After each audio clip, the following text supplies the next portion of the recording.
fix healthcare, we have to fix transportation. It took me an hour and a half to get here.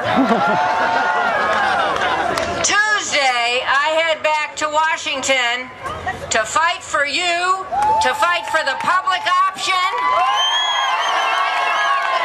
Healthcare for all. I come from a family of doctors. My father treated 3 generations of patients in West LA. Growing up, I was so proud of my father's work providing affordable, accessible, high-quality health care to everyone in the part of Culver City that he served.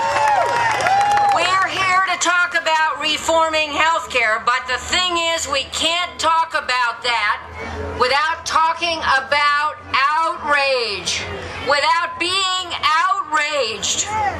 I spent yesterday listening to doctors, hospital officials, and community clinic leaders in my congressional district. They told me of their experiences on the front line of health care. I know you've heard about them from all kinds of folks earlier this evening. Their stories make my heart break. Their stories make me outraged. I'm here today because, just like you, I'm outraged. It's an outrage that we have the most expensive healthcare system in the world, but we're not even close to having the highest quality healthcare system in the world. It's an outrage that Americans pay the highest prices in the world for prescription drugs.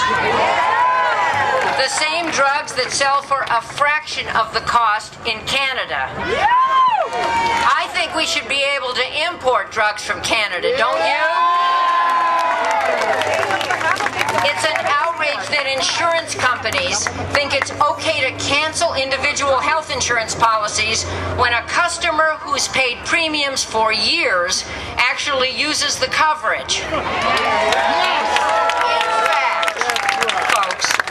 Just last week, that happened to my 27-year-old son.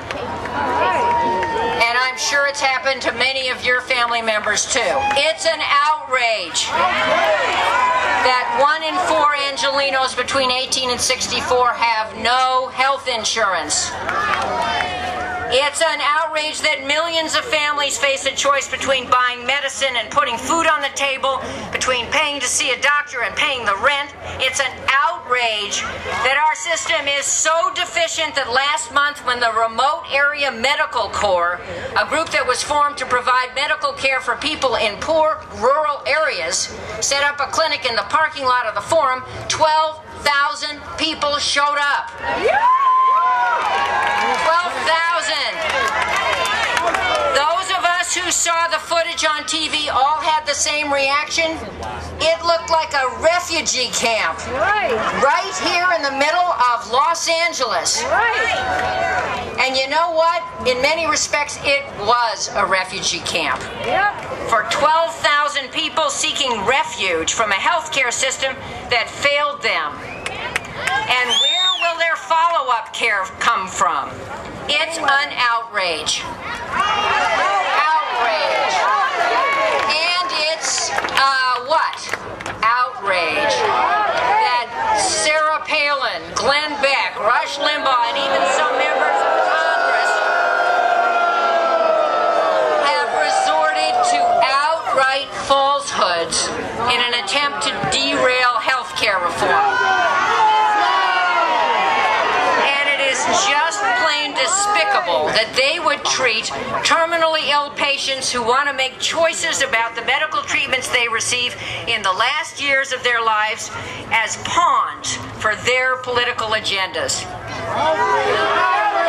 Well, we're here today to turn outrage into action.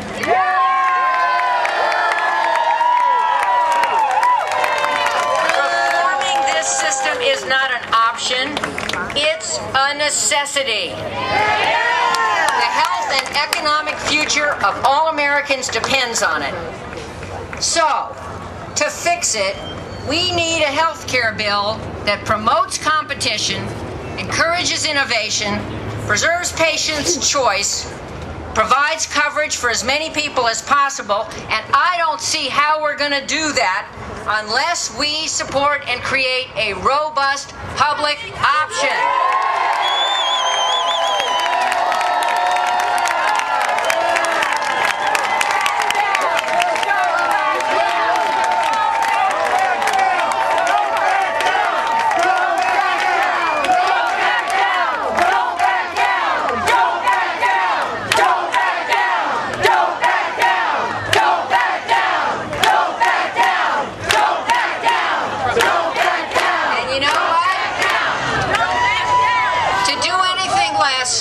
Would be an outrage. So, when I return to Washington next Tuesday, that's what I'll be fighting for.